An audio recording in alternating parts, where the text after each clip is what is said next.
जय हिंद दोस्तों। तो दोस्तों हिंदी का मैं एक दूसरा क्वेश्चन लेके आ गया हूँ जो कि 5 नंबर का पूछता है। ठीक है, उसमें कई सारे टॉपिक्स दिए होते हैं। ठीक है, तो उसमें से मैंने डिसाइड किया है एक टॉपिक का जो कि आपके एग्जाम में ये आएगा, कंफर्म ही आएगा। ठीक है, तो आप इसको जरूर पढ़ो। देखो क्या है, मातृभूमि के लिए खंड काव्य की कथा वस्तु जो है ये क्वेश्चन पूछता है, लेकिन क्वेश्चन पूछने का तरीका समझो। देखो क्या है ना, ये जो मातृभूमि वाला है ना, इसमें 3 सर्ग है। कितने सर्ग हैं? 3 सर्ग है, यानी कि स्टोरी 3 भाग में। जैसे एक मूवी होता है ना, मूवी मान लो कोई पिक्चर है, तो उसका इंटरवल के पहले कोई कहानी है, थोड़ा सा चलता है, फिर इंटरवल होता है, फिर एक कहानी, यानी कि 2 पार्ट में होता है। तो ये जो मातृभूमि वाली कहानी है ये 3 पार्ट में है। कितने पार्ट में? 3 पार्ट में। बाकी और भी स्टोरी हैं जिनमें 7 पार्ट हैं, 8 पार्ट हैं। ठीक है, तो वो ज्यादा दिक्कत हो रहा है क्योंकि हमको यार नंबर लेके आना है, तो ज्यादा दुनियादारी बतियाना नहीं है, सिंपल चीजें करके हमको निकल लेना है नंबर लेके। तो मैंने डिसाइड किया कि जो मातृभूमि है इसके बारे में हम लोग डिस्कस कर लेते हैं। 3 प्लेट है इसके, मतलब 3 भाग हैं इसके। ठीक है, तीनों भागों को मैं समझाने के लिए 3 वीडियो बनाऊंगा। ये पहला भाग है, पहला वीडियो है। इसके बाद दूसरा वीडियो आएगा, यानी कि दूसरे भाग का, फिर तीसरे भाग का आएगा। ठीक है, मैं उसमें भाग भी लिख दूंगा सर्ग के रूप में, सर्ग 1, सर्ग 2, सर्ग 3। ठीक है, तो आप देख लेना सारे वीडियोस को। पहले मैं फर्स्ट भाग की चर्चा को स्टार्ट करता हूं, तो चलो सुनो। देखो लिखना कैसे होता है, पूछेगा कि मातृभूमि के लिए भाग 1 के बारे में लिखिए। मैं समझाऊंगा अभी क्वेश्चन कैसे लिखना होता है। वहां पे लिखेगा मातृभूमि के खंड काव्य की प्रथम सर्ग के बारे में बताइए, द्वितीय सर्ग के बारे में बताइए, तृतीय सर्ग के बारे में बताइए। तो आप घबराएंगे नहीं, कहानी को समझो। कहानी क्या, स्टोरी बहुत नॉर्मल, एक मूवी की तरह माइंड में होना चाहिए कहानी। और कोई जरूरी नहीं जो किताब में लिखा है उसी को लिखा है, नो। मैं जो स्टोरी समझा रहा हूँ इसको आप शांति से पढ़ लेना आप लोग।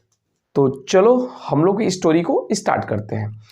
तो स्टोरी स्टार्ट इस तरीके से है, उसमें कहता है कि देखो 15 अगस्त 1947, कब? 15 अगस्त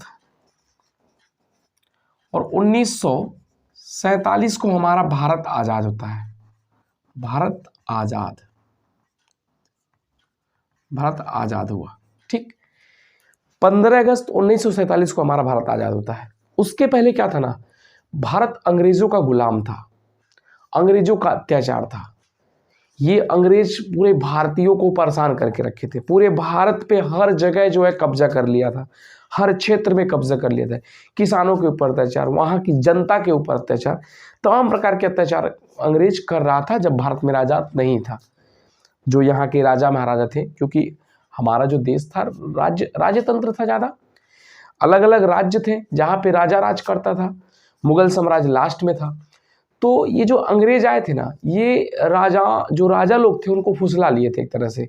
ठीक है, और वो राजा लोग इनसे पैसा लेकर के भोग विलास में एकदम मस्त थे। मतलब कि उनको जनता का कोई फर्क नहीं था राजाओं को। जो यहाँ के राजा लोग थे, जो यहाँ रहते थे, वो लोग बड़े लोग थे। तो अंग्रेज क्या करता था, बुद्धिमान था अंग्रेज। अंग्रेज क्या किया, उन राजाओं को पैसा दे दिया और उन राजाओं को दारू दे दिया, तमाम प्रकार का चीज दे दिया। वो एकदम मस्त थे, उनको कोई फर्क नहीं पड़ता था कि हमारे देश की जनता के साथ क्या हो रहा है। तो यहाँ की पब्लिक परेशान, क्योंकि अंग्रेज था तो परेशान करता था पब्लिक को, यहाँ के लोगों को मारता था, प्रताड़ित करता था। तो यहाँ की पब्लिक परेशान हो जाती है। तो यहाँ की पब्लिक क्या करती है, स्वयं ये निर्णय ले लेती है कि यार हमें अंग्रेज को मार के भगाना है यहाँ से। यानी कि आज़ादी के बारे में सोचना शुरू करते हैं। लोगों के अंदर विद्रोह धीरे धीरे फैल रहा है अंग्रेजों के प्रति, कि अंग्रेजों को मार के भगाना यहाँ से। उसमें आपके महात्मा गांधी हैं, और भी लोकमान्य तिलक जी हैं, और भी लोग थे जो कि देश की आज़ादी के लिए लड़ाई करना शुरू कर दिया। और इन्हीं के साथ पूरे भारत की जितनी जनता थी वो सब इनके पीछे काम करना शुरू कर दी। महात्मा गांधी के साथ, लोकमान्य तिलक के साथ, चंद्रशेखर आज़ाद के साथ। ठीक है, ये सभी लोग के साथ जनता मिल करके अंग्रेजों को पीछे, मतलब अंग्रेजों को भगाने की कोशिश करने शुरू कर दी। जब ये विद्रोह फैल रहा था तो अंग्रेजों को प्रॉब्लम क्रिएट हुआ कि यार जहां भी देखो वहां अंग्रेज को भगाओ, अंग्रेज को भगाओ, ऐसा विद्रोह चल रहा था। तो अंग्रेजों ने सोचा कुछ ऐसा कानून बनाया जाए ना कि ये विद्रोह दब जाए, ये लोग जो आवाज उठा रहे हैं हम लोग के प्रति वो बंद हो जाए। तो अंग्रेजों ने एक एक्ट लेके आया जिसका नाम था रॉलेट एक्ट। आपका सोशोलॉजी में भी रॉलेट एक्ट के बारे में है। तो एक कानून लेके आया जिसका नाम था रॉलेक्ट एक्ट। रॉलेट एक्ट, ठीक है। तो रॉलेट एक्ट लेके आया अंग्रेजों ने। इस रॉलेट एक्ट, ये जो कानून था, एक कानून था, ठीक है। और रॉलेट एक्ट को जो है काला कानून भी बताया गया है, ठीक है। तो आप समझो रॉलेट एक्ट क्या था। रॉलेट एक्ट ये था ना कि कोई भी इंसान, ठीक है, अगर ये संदेह हुआ अंग्रेजों को कि यह इंसान विद्रोह करने वाला है या कहीं पे जाके मार वार करेगा, कहीं पे जाके अंग्रेजों को पीटेगा, तो आपको संदेह के आधार पर, शक के आधार पर आपको गिरफ्तार कर लिया जाएगा। ये था रॉलेट एक्ट। रॉलेट एक्ट का सीधा सीधा मतलब है कि अगर अंग्रेजों को शक हो गया कि ये मार करने वाला है, ये जो है अभी कहीं ना कहीं विद्रोह करेगा, तो हमको उठा के बंद कर लेगा वो 2 साल के लिए, बिना किसी दलील के, बिना किसी वकील के, कोई भी नहीं सुनवाई होगी। आप अगर कहीं जा भी रहे थे किसी काम से तो भी आपको उठा लिया। अगर थोड़ा सा भी शक हुआ कि ये विद्रोह करेगा, उठा लिया, और आप लाख कोशिश करते तो आपको दोबारा नहीं छोड़ा जाता। यानी कि 2 साल के बाद ही आपको छोड़ा जाता। समझ में आ गया। तो क्या हुआ ना कि ढेर सारे इंडिया के जो पब्लिक थे, वो ढेर सारे लोग इसमें गिरफ्तार होना शुरू हो गए, ठीक है। जो बेचारे निर्दोष थे वो भी गिरफ्तार होना शुरू हो गए। तो लोगों को लगा यार ये काला कानून, ये बकवास कानून ला दिया है, पर किसी को गिरफ्तार कर ले रहा है बेमतलब का। तो लोग, एक अमृतसर में बाग है जलिया बाग, वहाँ पर पूरी भारत की जनता, लगभग जनता, वहाँ पे बूढ़े बुजुर्ग सब लोग इकट्ठा होकर के क्या कर रहे थे, इस पर विचार कर रहे थे कि इस कानून को हटाना है यार, ये फालतू कानून ला दिया अंग्रेज, ठीक है। तो वहाँ का जो थाना इंचार्ज था, जनरल डायर था। कौन था? General Dyer. जनरल डायर बड़ा खराब इंसान था ये, जनरल डायर, अंग्रेज था ये, वहाँ का थाना इंचार्ज था। उसको किसी तरह पता चल गया कि जो जलियांवाला बाग है, वहाँ पर हजारों की संख्या में भारत की जनता, उसमें बूढ़े थे, बच्चे थे, औरतें थे, और भी नेताएं थे, वहाँ पर सब लोग मिल करके इस एक्ट को, ये जो रूल था, नियम था, इसके बारे में चर्चा कर रहे हैं कि इसको हटाना है। अब जनरल डायर को ये बात पता चल गई।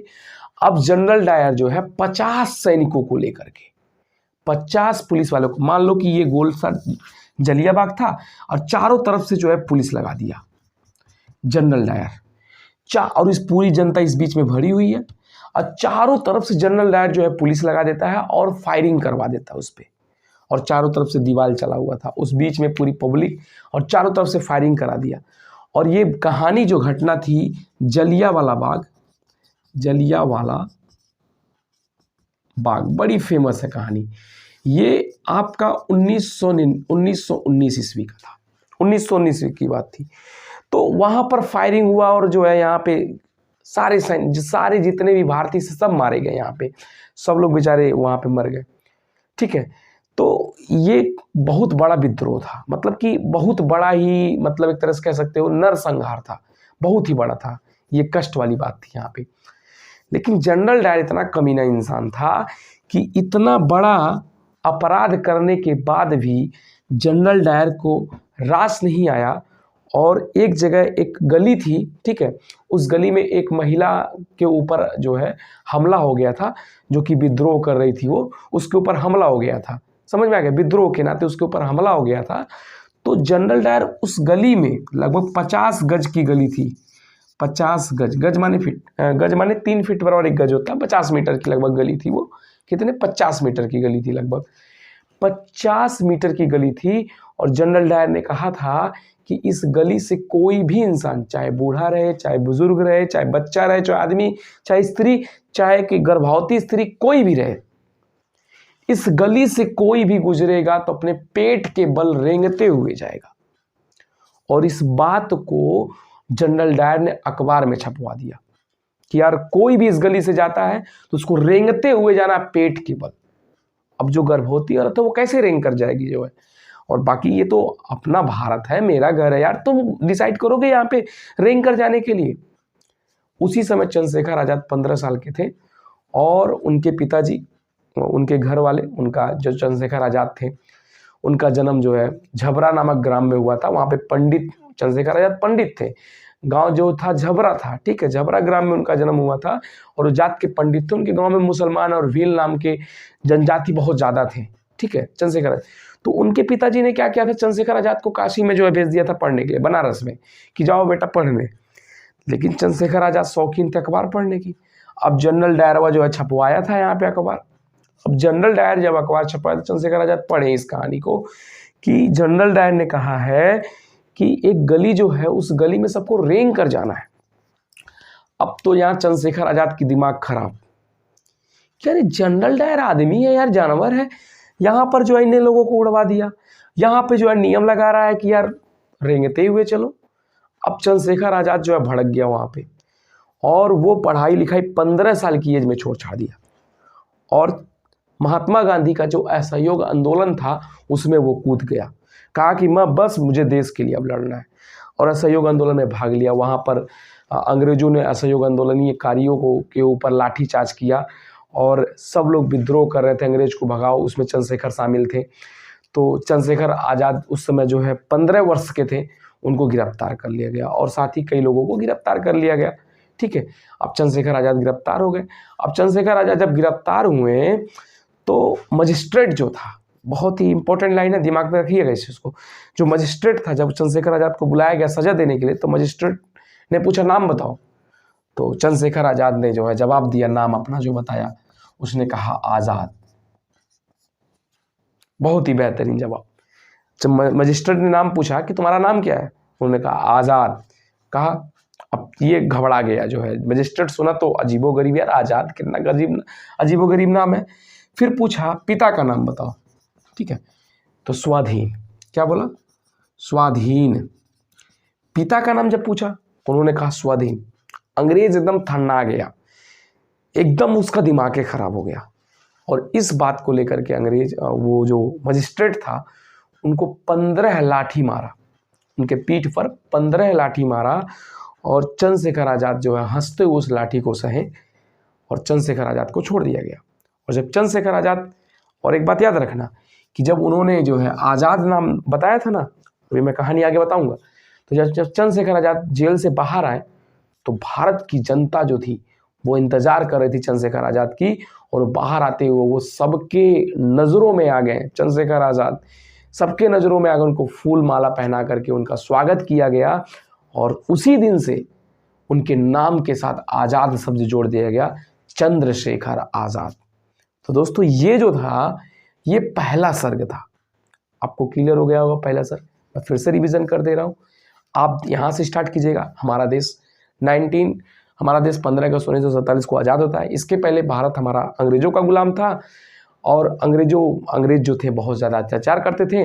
राजा लोग थे जो भोग विलास में व्यर्थ में जो अपना टाइम मतलब अंग्रेजों के साथ थे, सीधा सा समझो, राजा जो थे अंग्रेजों के साथ थे।